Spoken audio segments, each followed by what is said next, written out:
Здравейте, доктор Генов. Отново. Заповядайте.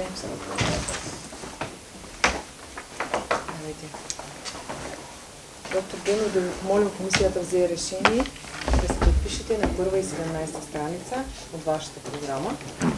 След което и комисията е разписва на произвол това страница.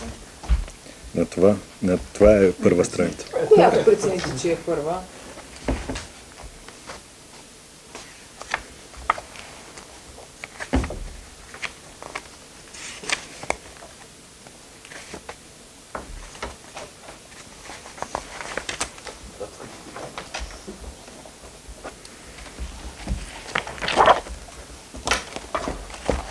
Заповядайте. Благодаря.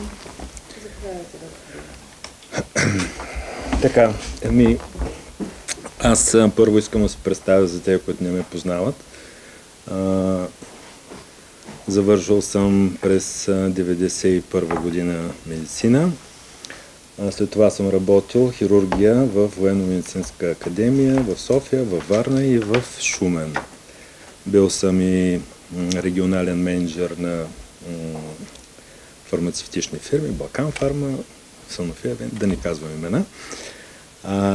И след това от 2007 година съм в комплексен онкологичен център в отделението по хирургия като хирург-координатор. В началото на дейността ми в комплексен онкологичен център отговарях като функционален началник и за едно отделение, за което в моята презентация ще стане дума, за профилактика, епидемиология и контрол на онкологичните заболявания, което в момента не съществува, а всъщност имаше изключително важна функция, защото то беше отделението, което правеше профилактичните програми на регионално ниво. И така. В програмата, предполагам, всички ще бъдат запознати с нея. Всъщност това не е включено така. Да. С две-три думи, като хронология на развитието на лечебното заведение, може да се очертаят само така, общо казано, 3 етапа. Първият етап е още от 1952 година до 1990 година, когато е първоначалният вариант на това лечебно заведение. Тогава доктор Крум Цезар Костадинов създава първия кабинет за онкология и лъчетерапия с съвсем елементарни средства за лечение. В тази връзка, ако през втория период, 90-та до 2000, тези 10 години, не беше самото лечебно заведение предадено в рамките на тогавашния ОРБК, областен работнически болничен комплекс, как се казваше тогава. Сега, 2022 година, щяхме да празнуваме 70 години от създаването на онкодиспансер. Но така или иначе, от 2000-та година насам върви третия етап, който вече така демонстрира долу-горе съвременния вид на нашето лечебно заведение. Съвсем настоящия вид е от 2014 година, когато вече беше финализирана и новата част, новата постройка, където е разположен високотехнологичен център за лъчелечение.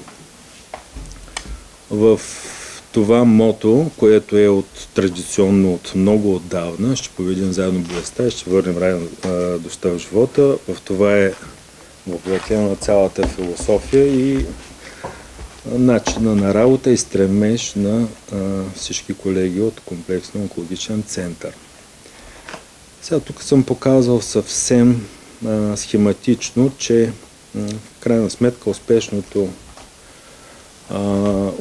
управление на всяко лечебно заведение минава през 5 управленски функции, които никога в никакъв случай не трябва да се забравят и те вървят циклично една след друга. Това са планиране, организация, ръководство, контрол и ако се наложи, а то винаги се налага, някаква корекция. Ако някой от тези функции бъде неглижирана и пропусната, обикновено настъпват проблеми. Така, що се отнася до структурата и личния състав на комплексен онкологичен център, няма да изпадаме в подробности. Общо взето ще кажа обобщено, че там функционира една клиника, 5 стационарни отделения, т.е. това са отделения, в които има разкрити легла, като едното отделение има и сектор за палиативни грижи. След малко ще обясня какво представлява. Също има 3 отделения, които нямат легла. Клинична лаборатория, диагностично-консултативен блок, който обхваща всички кабинети, в които се извършват прегледи, аптека и административно-стопански блок с съответните отдели. Това е личния състав. Имаме висш медицински персонал, висш немедицински, специалисти медицински грижи и така нататък. Така, минаваме към съвсем така по бърз начин по основните показатели на комплексния онкологичен център като цяло лечебно заведение за последните 10 години. Както виждате, това е от 2014 до 2024, като 2024 е с апостроф, тъй като данните за 2024 са предполагаеми и те са на база на данните, които са в рамките на първото полугодие, от 1 до 6 месец включително. Както се вижда, увеличава се най-важният показател – преминалите болни, т.е. на колко болни ние сме успяли да помогнем, колко човек се лекува. Всичко друго, което е като показатели, като леглодни, среден престой, използваемост и така нататък, са показатели, които принципно зависят най-вече от колко болни са минали, а за да минат повече болни, естествено трябва заведението да има ресурс, т.е. да има повече легла. Както виждате, за това и леглата от 2014 година се увеличават. Ето това е схематично показан броя на леглата, как е растял през годините. Като през 2014 година, ако няма някакви промени, пак ще бъдат 210 легла. Преминалите болни, казахме, за 2024 година ще бъдат може би около 8000 болни. Като добавената тренд линия, която е с експоненциален характер, тя предполага, че може би болните, които за 2025 година ще минат, ще са около между 8200 и 8300. Няма тук в момента, не съм го отбелязал. Така, при тези преминали болни и при този брой на леглата се формира този престой. Средно за 2024 година се очертава той да е около 7, малко над 7 дни. Имали сме години, когато е граничил с 9 дни. И сега идваме до последния показател, който е средна използваемост и който по принцип е показател, по който се оценяват лечебните заведения, колко добре използват ресурса си. И това влиза в множество оценки, включително и в акредитации. Проблемът е, че средната използваемост на легловия фонд трябва в норма да е между 80 и 85%. А както виждате в данните в КОЦ Шумен, средната използваемост единствено през 2017 година е била малко над 80%, за 2024 година се очертава да е някъде около 74%, което също е под нормата. Така, сега съвсем набързо и схематично ще покажа как показателите, другите показатели влияят върху показателя използваемост, за да стане ясно какво може да се направи. Ако това е използваемостта, тук малко е разбутано, когато броя на леглата действат обратно пропорционално. Т.е. ако намаляваме леглата, намалява използваността. Ако увеличаваме, използваността се увеличава. Докато броя на преминали болни и среден престой, ако го увеличим, той увеличава показателя използваемост. Тоест, за да го повишим този показател, т.е. да се разширят границите на тая елипса, можем да направим следните неща. Или да увеличим преминалите болни, като обаче по изчисления те не трябва да са 8000, колкото предположихме, че ще бъдат за 24-та година, а трябва да са около 8700, за да постигнем използваемост над 80%. Другото, което може да се направи, е да се увеличи среден престой, като дните, както видяхме преди малко, от 7 и малко над 7 дни, да станат 8,2. Тоест, поне с един ден трябва да увеличим средният престой. И естествено може да се намали броя на леглата, обаче това е абсолютно неудачно решение, защото ще намалим ресурса на лечебните заведения. Така че това е само показателно как можем, няма нужда от някакви, кой знае какви трансформиращи действия в стационара, единствено просто е необходимо да се наблюдават показателите и да се администрира по начина, по който е необходимо, за да постигнем съответните показатели и да постигаме тази оценка, която целим. Така, минаваме в дейността на стационара, на лечебната дейност. Лечението в онкологичния център, поради спецификата на лечебното заведение, предполага 3 типа лечение. Принципно лечението на онкологичните заболявания е комплексно. То не може да бъде нито само оперативно, нито само, примерно, химиотерапия, нито само лъчетерапия. То е комплекс от всичките лечения. Естествено, някога не може някой от начините на лечение да се проведе, но това не значи, че това не е обсъдено.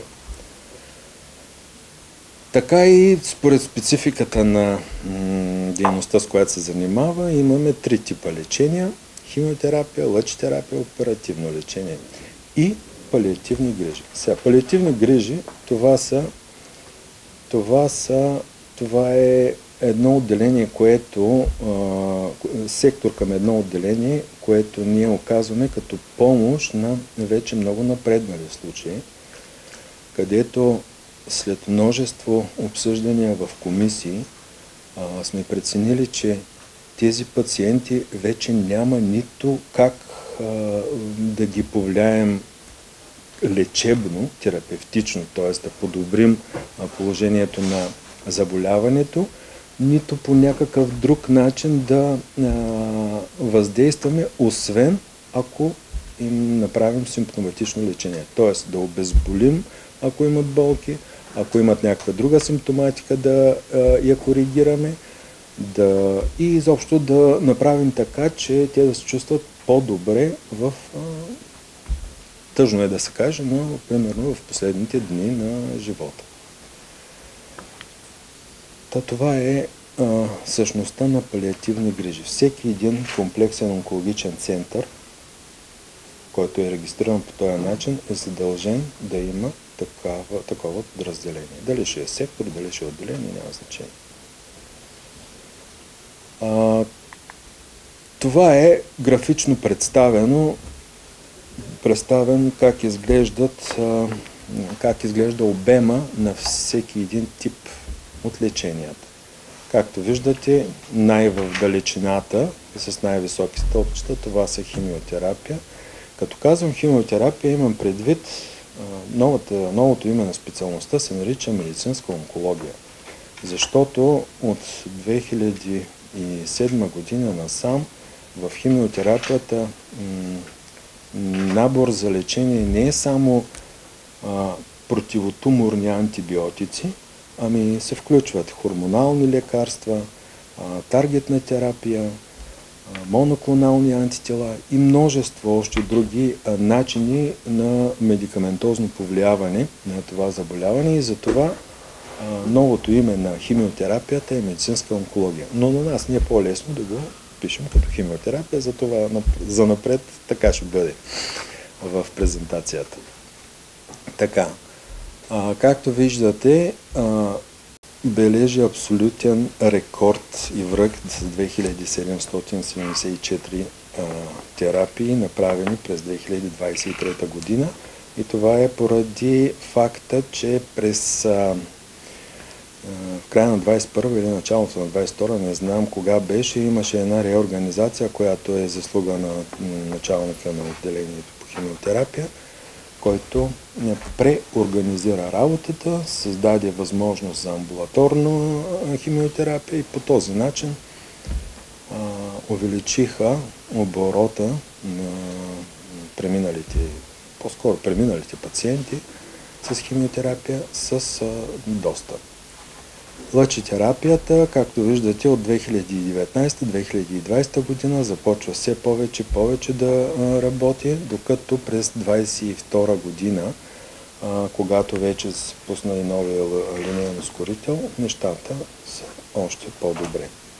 В оперативното лечение има един момент, в който, както виждате, през 2014 година е имало такова ниво, каквото през цялото десетилетие няма на този етап. Има много фактори, но част от факторите са описани така доста по-подробно и в програмата. Тук показвам и тази графика, защото оперативното лечение в КОЦ Шумен се извършва на практика от две отделения. Това е хирургично и гинекологично. Както виждате, ако приемем, че 20-та година с всичките ефекти на негативи на пандемията са оказали влияние върху обема на работа в оперативните отделения, в хирургично отделение интензитета на връщане на обема е доста по-голям, докато в гинекологично е доста по-слаб. Пак нараства, но с много по-слаба интензивност. Малко по-нататък ще стане пак дума и за това. Продължаваме с дейността, която не е в стационара, а се извършва в амбулаторни условия, т.е. дейността на диагностично-консултативния блок, който осъществява дейността си чрез прегледи в кабинетите. Имаме 11 кабинета. Тук са и трите отделения, за които стана дума, които са без легла. Това са по образна диагностика, нуклеарна медицина и клинична патология. Също имаме лаборатория, аптека, кабинет регионален раков регистър, който е доста важен, много често подценяван, и 3 регистратури. Сега, що се отнася до работата на отделенията без легла? Отделенията по образна диагностика и също и клиничната лаборатория, данните, които съм посочил в програмата, всъщност показват абсолютно възходящ тренд. Но за да се направи детайлен анализ какво се случва, кои изследвания, откъде, как и защо, просто трябва доста по-подробни данни, защото данните, които аз разполагам с тях, са всъщност обобщени и те включват не само диспансерните прегледи, които извършваме, ами те включват и самата вътреболнична дейност, т.е. работата от отделенията, назначенията, както медицински дейности по договор с касата от медицински център, както и от външни фактори.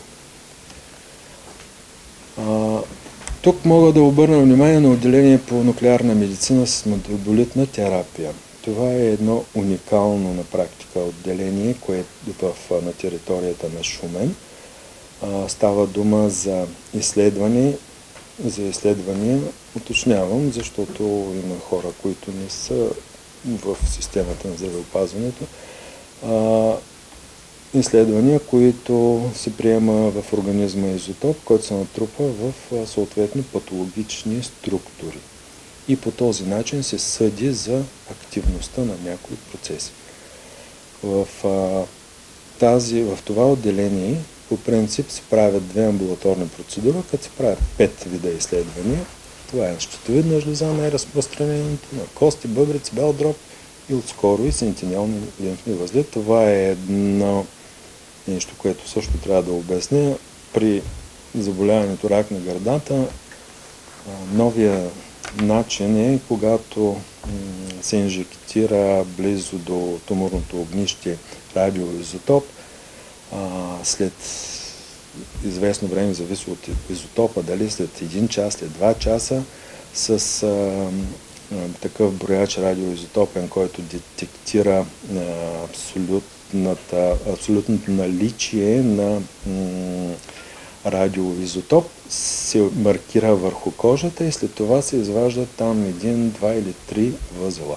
Тези възли, които са реагирали по този начин на разпространението от тумора към лимфните възли, тези лимфни възли се изваждат и се изпращат веднага на спешно хистологично изследване. И ако са засегнати, това означава, че тумора се е разпространил, т.е. има метастази в лимфните възли, ако не се е разпространил. И с това приключва, иначе операцията се разширява. Просто това го обяснявам, защото трябва да кажа какво означава сентинелни лимфни възли. Данните между 22 и 23 година, като се сравнят, се вижда, че на практика работата по нуклеарна медицина в отделението е спаднала. Сега там има промяна на началника на отделението, мисля, че и други кадрови проблеми има. При един подробен анализ и отчет от началника би станала ясна причината. Така, пристъпваме към работата като регионален раков регистър на последния кабинет и за това просто искам да изясня и набързо и 2-3 понятия, защото много често дори и колеги ги бъркат. За съжаление. Това са заболеваемост, болестност и смъртност. Ако това е хода на болестта, тук да приемем, че това е възникнала болестта, тук сме поставили диагнозата и сме я регистрирали. След това сме я лекували, след лечението я наблюдаваме нарича се диспансерно наблюдение, защото тя е регистрирана вече, диспансеризирана, наблюдаваме, като в един момент стигне до смърт от тази болест. Ето този период между регистрацията на болестта и смъртта от тази болест се нарича болестност, за разлика от заболеваемостта и смъртността. Тоест, за показателя заболеваемост носи негатив. То означава, че имаме много повече болни, докато показателя болестност е позитив. Става дума, колкото по-голяма стойността му, толкова е по-позитивен, защото показва, че ние с средствата, с лечението, диспансерното наблюдение, ако трябва след това отново лечение, сме успяли да удължим периода между поставяне на диагнозата и смъртността. Извинявайте, по принцип ми задаваме въпроси, Да. Тук става въпрос за преживяемост при... Точно. Благодаря. Преживяемост от момента на регистрацията до време. Така. И точно в тази връзка, преди малко на схемата, беше показан процес на диспансеризацията на болните. Това е една от много важните и задължителни функции на лечебно заведение със спецификата на онкология.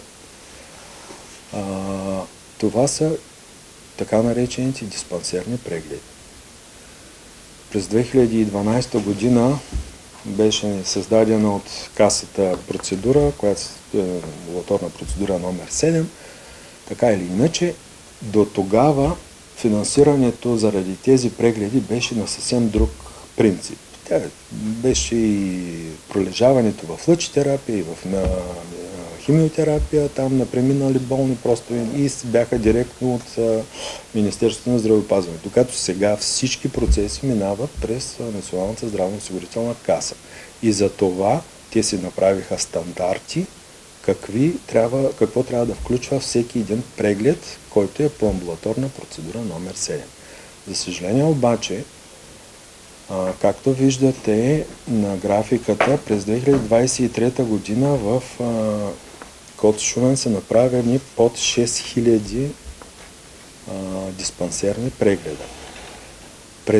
Дори през 2021 година, когато ефектите от епидемията са били с най-голяма степен негативни, дори и тогава диспансерните прегледи са били над 7000. Докато 2023 година няма обяснение защо те са под 6000. А както показва тренд линията, и ако не се вземат мерки по някакъв начин, през 2024 година може би ще завършим на по-ниска стойност на диспансерните прегледи. Това защо е толкова важно? От една страна е изключително важно за самите пациенти, защото те до сега имаше разработен алгоритъм. Примерно първата година след като свършат лечението, този човек минава 4 пъти на преглед, втората и третата по 2 пъти на преглед. От четвъртата година нататък минава по 1 път на преглед. И това се води в регистъра, защото КОЦ е регионалния раков регистър. Това се води в регистъра и тези пациенти биват уведомявани и привиквани на преглед. Сега дали ще се явят, това е тяхна работа. Но с това КОЦ трябва да изпълни задължението към тези болни. И ето, това е долу-горе как работят кабинетите, които работят по тези диспансерни прегледи. Няма да коментирам кой знае колко много тая таблица, но ще посоча само, че ако да приемем, че са около 6000 прегледите, които са през 23-та година като общо, ако тези прегледи бъдат увеличени на 10 000 на година, което е абсолютно възможно, защото в разбивката, която съм правил и съм посочил в програмата, показва, че примерно в хирургичен кабинет, където аз имам достатъчно опит, ако при положение, че той прави около 50% от всички прегледи, това означава, че той трябва да прави около 20-22-3 прегледа на ден. На хирургичен кабинет е правил по 30-35 прегледа. Тоест, това е абсолютно в възможностите и то без никакви инвестиции, без нищо. Защо го казвам? Освен това и като икономически позитив. Защото в момента всяка една извършена амбулаторна процедура се заплаща от здравната каса по 162 лева. Което означава, че ако ние увеличим с около 4000 прегледа на година обема на работа, означава още 650 хиляди допълнително към прихода на лечебното заведение. Тоест, хем е икономически изгодно, хем е и в интереса на пациентите. Защото напоследък пациентите се питат защо не се обаждате. Трябва да им обясняваме, че схемата е вече друга. Така, преди малко изяснихме понятията диспансеризация и регистрация. Тук само искам, въпреки че са дадени данните за диспансеризирани и регистрирани, за колко се водят в момента като диспансеризирани и регистрирани, просто искам да направя следната отметка, че регистрацията, и има голяма разлика между регистрация и диспансеризация. На предната схема мисля, че се видя, но тук трябва да подчертаем. Регистрацията се извършва по местоживеене. Тоест, няма значение ако един пациент е отишъл в София или във Варна или в Пловдив, няма значение къде и са му открили онкологично заболяване.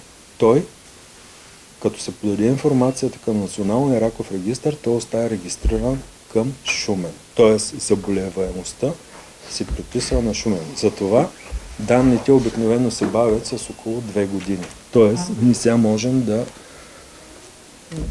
да знаем, че данните 20 или 21 година вече са коректни и са попълнени. Регистрацията е по местоживеене и тя определя каква заболеваемост от определено онкологично заболяване има в еди кой си район. Докато диспансеризацията е след като вече е диагностиран пациента, той вече може да си избере къде да бъде диспансерно наблюдаван. Дали ще бъде наблюдаван в Шумен, дали ще бъде наблюдаван във Варна, в София, Благоевград, Бургас и така нататък, си е негов избор. И не знам, тук има ли таблицата, няма я. По принцип в данните, които съм приложил в програмата, има демонстрация на това, че все повече диспансерни имаме в Шумен, защото в Шумен могат да се диспансеризират от който си искат регион, което означава, че колкото повече са диспансеризирани, толкова повече хора са избрали нашето лечебно заведение за диспансерно наблюдение. Докато при регистрацията нямат избор. Така, минаваме към анализ на икономическите показатели. Тук в икономически смисъл може да разделим отделенията на две. Едните са от монополен тип, т.е. те нямат аналог на територията на Шумен, а другите са от конкурентен тип. Т.е. има такава дейност в съседни лечебни заведения или някъде съвсем наблизко и лесно достъпни места. Монополните са естествено лъчтерапия, медицинска онкология, онкологичната гастроентерология. На времето в МБАЛ имаше гастроентерологично отделение, но то преди много време беше закрито.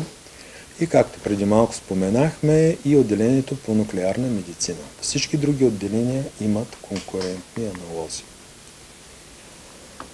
Така, в анализа на всичките икономически показатели и резултатите от отделенията в програмата съм направил таблица за всяко едно от тези стационарни отделения, където са видни резултатите, но тук са извадени само разликата между прихода и разхода. Ето, например, в клиника по лъчелечение с червената линия 19-та година е било разликата е била между около 1,5 милиона. Като казваме, приходите са спрямо разходите. Като 23-та година те вече гонят 4,5 милиона. Тоест имаме абсолютен тренд за увеличение на разликата приход-разход. По същия начин, но в малко по-малка степен е отделението по медицинска онкология, т.е. химиотерапиите. В гастроентерологията сме имали моменти, в които сме били приходите да са били повече от разходите, но за последната година разходите са повече. Възможно е това да се дължи на разходи относно закупуване на нова апаратура. Но това може да стане ясно вече от детайлния отчет на началника на отделение. В хирургия, както виждате, през 22 година също сме били над нулата в хирургия, но в 23 година сме на минус 250 хиляди, т.е. повече разходи, отколкото приходи. На мен ми направи впечатление от данните, че материалите, не знам какви са тези материали в хирургия, се увеличават с по 100 хиляди всяка година за този период. Разхода за материали. При положение, че нямаме някакво, кой знае каква промяна в дейността или в нещо друго. Примерно разхода за материали за 2020 е с 100 000 повече от 19-та, 21 с още 100 и така нататък. Като разходите за материали, например, през 23-та бяха от порядъка на 450 000 или нещо от този род. В таблиците го има в програмата. Така, малко по-особена е ситуацията в гинекологично отделение. Както виждате, там постоянно има едно относително постоянство на минуси, т.е. разходите винаги превъзхождат приходите. Каква е точно причината, вече самия началник на отделение трябва да направи анализ. Това е като дейност общо взето на отделенията. Общите показатели на комплексния онкологичен център, като се вземат всички данни, след това се образуват, знаете всички, най-различни коефициенти. Те са общо 6 групи. Тук съм представил само 5 коефициента, които са добили такава важност, че, например, в Министерството на здравеопазването, когато сключват договор с някой, който ще бъде управител на лечебно заведение, за тези 5 коефициента има фиксирани стойности, колко трябва да бъдат най-малко, за да получи възнаграждението си. Ако те не са в тези нива, в които е изключен договор, той не получава или не мога да кажа точно какви глоби и какви неустойки. Точно тези показатели са тези 5 показателя. Какво представляват и какви са влиянията, изводите и препоръките, подробно за всеки от тези коефициенти, описани в програмата. Но като цяло и като общ извод е ясно, общото заключение, че КОЦ Шумен в момента е финансово стабилно лечебно заведение, но има изключително належаща сериозна необходимост от оптимизиране на разходите. Защото процента на нарастване на разходи е много по-голям, отколкото е процента на нарастване на приходи. Другия вариант е да се намери някаква възможност процента на приходи да нараства много повече. Всичко е въпрос на интерпретация. В тази връзка, какви могат да бъдат инвестиционните намерения, които са определящи като цели пред дейността на комплексен онкологичен център? Това трябва да бъде придобит един позитронно-емисионен томограф. Такъв, между другото, през 2016 и 2017 година, само че един такъв мобилен, беше нает от тогавашното ръководство и работеше към КОЦ и наистина работеше добре, въпреки че технологично беше доста по-стар, отколкото, например, той, който е във Варна или в Русе. Но въпросът е, че той изпълняваше това, което беше нужно. До такава степен се разработи, че се наложи касата на регионално ниво да сложи лимит.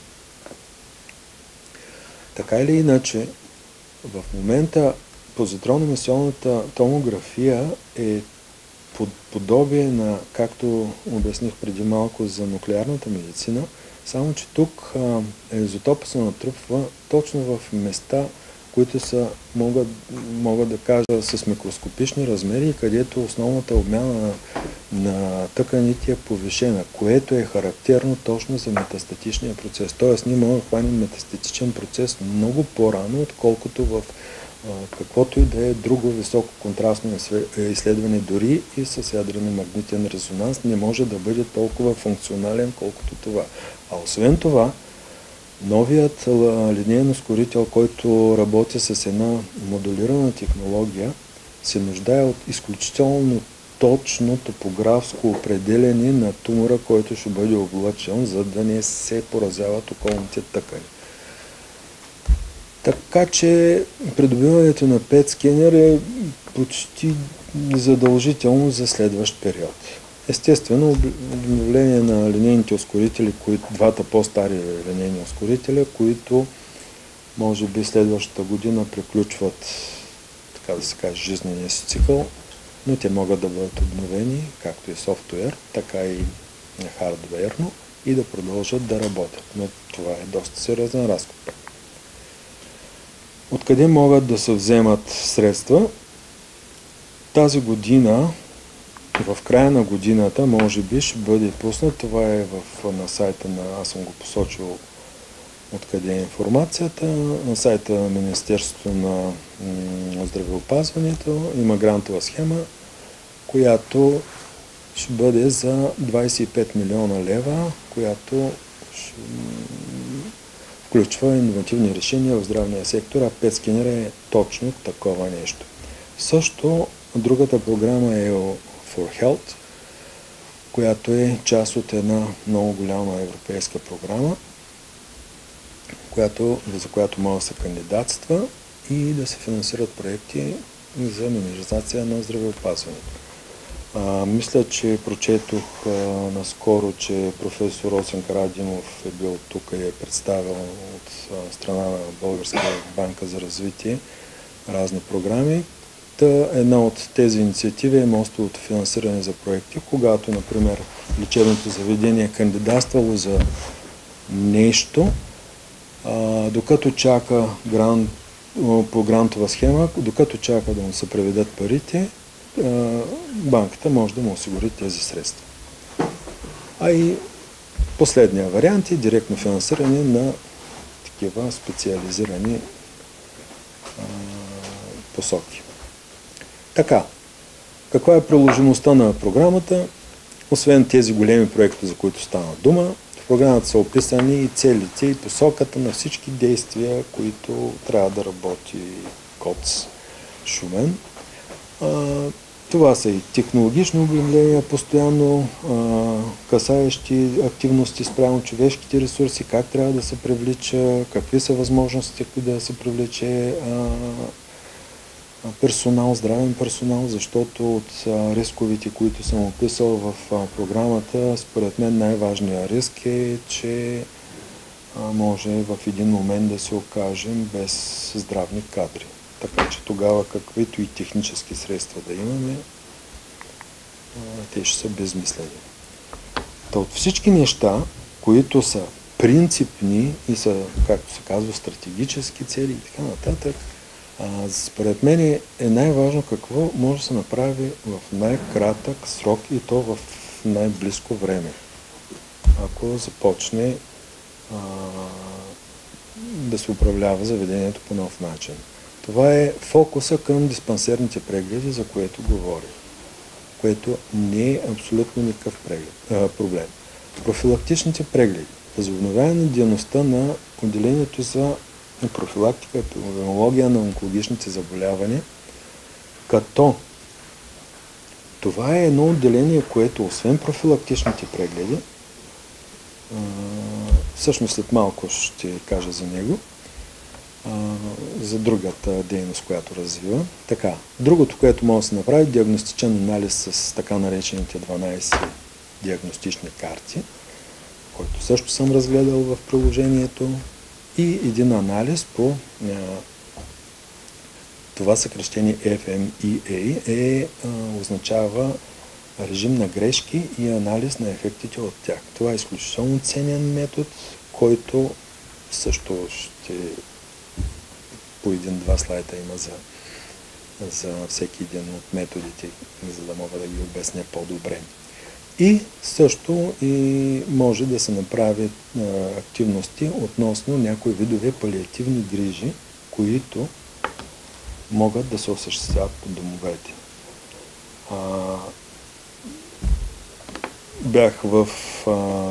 Бях част от Народното събрание, от 44-то Народно събрание, бях участник в Здравната комисия, където приехме един закон, в който медицински сестри, и не само медицински сестри, могат да правят сдружения и да оказват такива грижи официални по домовете, при които желаят. За сега на този етап те са платени, но с тенденция да станат заплатени като процедури от здравната каса.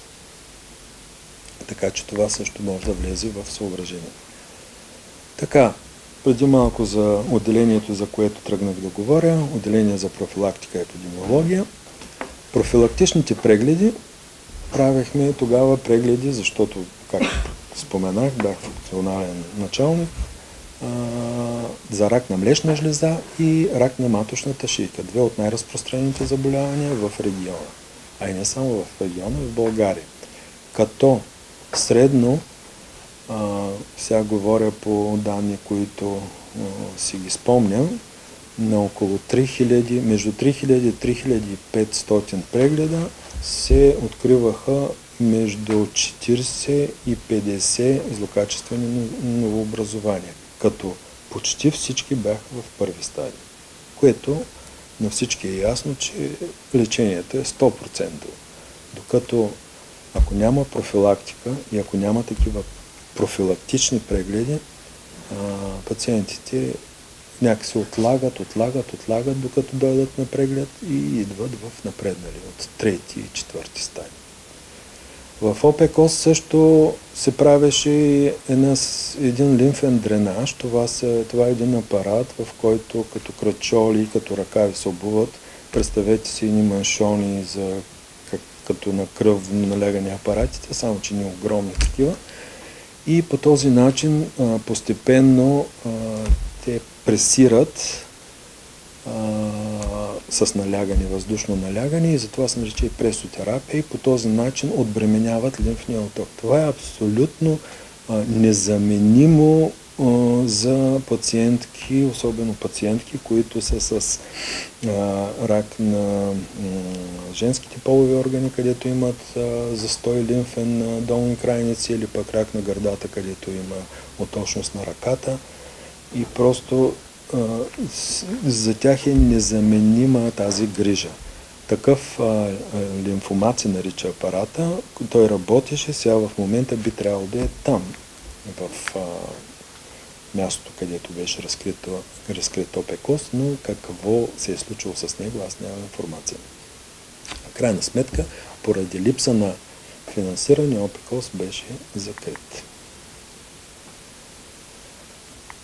Така, сега това е общо взето по програмата и бих искал да кажа и по 2-3 слайда какво представлява единия анализ и другия анализ, просто за да добиете представа на какво ниво се правят тези анализи. Значи, диагностичен анализ метод с 12 диагностични карти. Това е изключително мощен и изчерпателен инструмент, който може да отговори на абсолютно всички въпроси, какво се случва в дейността на едно лечебно заведение. Въведено е понятието стейкхолдер, което значи заинтересовани страни. Както виждате, както пациентите са заинтересовани, така медицинския персонал, така са и медиите, и семейства на пациенти, и научни изследователски институции. Тоест, има изключително много заинтересовани страни, които се докосват до този процес. Принципно се създават 12 ключови диагностични карти в 12 ключови области. Какви са управленски практики, финансови и така нататък. Ето, това представлява една диагностична карта. Това е примерно диагностична карта номер 1, която касае управлението. Като казвам управлението, не говоря за управителя, говоря за управлението на всички процеси, говоря за управлението на поднивата, на комуникацията, на връзките хоризонтален, вертикален тип, за начина на взаимодействие. Много често в момента ние, когато сме изправени пред някаква ситуация, никой не знае на кого да се обади, на кого, как, защо, какво да се направи. Просто тези неща, всичките, където има слабости, те биват изчистени с този анализ. Пак казвам, това е процес, който може би трае около 3-4 месеца. Гледал съм резултати от един такъв диагностичен анализ, който беше правен цяла година. Но той е първи. След това може би по-лесно. Иначе такива диагностични карти има достатъчно темплейти, достатъчно шаблони, които могат да се използват.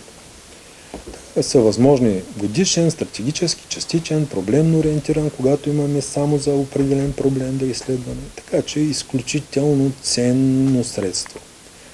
Другия метод, който говорихме, той е пък насочен към качеството. Значи това е един метод, който е започнал през 60-те години, когато като се изстрелвали совалките на НАСА, постоянно са имали фалове. И в един момент всички абсолютно процеси се записват, категоризират и се определя какъв ефект е, ако примерно този процес не бъде изпълнен. Какъв ефект ще има към общата дейност. И по този начин приоритизират само процесите, които са от изключителна важност. На този принцип след това влиза в самолетостроението и от 80-те години започва да се прилага изключително много в медицината. Защото той не допуска на практика, ако е направен както трябва и са направени проактивно, т.е. преди да се случат нещата, ако са направени както трябва всички препоръки от анализа, в самото отделение няма как да се случват проблеми. Какво представлява? Ето, примерно, това съм го правил 20-та година. Това е, разделят се всички етапи, например, за хирургично отделение, предоперативен, по време на операция и накрая до изписване. Създава се една анкета. След това всеки един процес, малко трудно се вижда тук, дребен шрифта, всеки един процес се решава каква може да бъде грешката, каква може да бъде за причината за тази грешка и съответно какъв е ефекта. Като в това S, O и D се нанасят точки. И по този начин се изчислява един така наречен рисков приоритетен номер. По този начин ние определяме кой процес може да бъде изключително фатален, ако се случи. И накрая се подреждат по този начин. Тези, които са в червено, незабавно се вземат мерки да бъдат преустановени. Тези, които са в жълто, примерно на следващ етап или малко по-отстранено във времето. Само за един пример мога да дам, за да стане ясно. Например, кръвопреливането в едно отделение е, ако бъде извършено погрешно, то е фатално. Въпросът е, другия процес, който бихме го сравнили с това нещо е, ако бъде дадено грешно лекарство. Той също може да бъде фатален процес. Обаче, кръвопреливането, когато вземем кръв, определяме един път. Когато изпратим в кръвния център, го определят втори път. Преди да го изпратят да върнат обратно банката с кръв, трети път, четвърти. Така има 5 определения на кръв. Преди кръвопреливане също се определя. И пак се прави биологична проба. Тоест, кръвопреливането е фатален процес, обаче вероятността да бъде открит е много голяма. И затова той не е в червения сектор, той е в зеления сектор. Тоест на него няма какво да обръщаме внимание, защото този въпрос е решен. Докато лекарственото лечение, погрешното лекарство, например на визитация, един лекар казва на сестрата, запиши, дай му еди какво си, записала, не записала, след това предал, не предал и в един момент може да се получи фатален инцидент поради неяснота и неразбирателство. Ето това е примерно червен процес, за който трябва да се вземат мерки. Точно е в този смисъл са направени всички действия, касаещи този метод. В държавите с, аз не обичам тази дума, но държавите с развито здравеопазване е заложен в стандартите на тая съвместна комисия за акредитация и един такъв анализ във всяко едно отделение се прави минимум един път годишно. Ами, това беше. Надявам се, че не съм ви оттичал. Малко по-дълго да продължим. Благодаря ви за изчерпателно представяне на програмата. Добър ден желаем. Благодаря.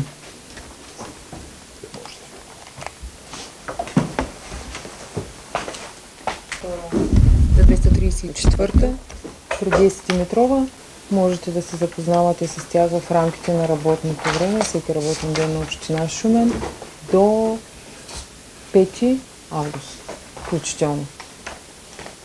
6 до обяд, Добре, 6 на обяд, няма някой. Ще се видим отново на 6 август в 14 часа. Благодаря ви. Самото да останат към материалите, няма как да ги оценявам без материалите, нали? Тогава, когато ги четем, да ги оценявам. Няма проблем. Да? Няма проблем. Може ние може да разпечатаме, да оставим при материалите, такива листи, който желая, това не е проблем да се... Ние също сме подготвили, има за материалите допълнително.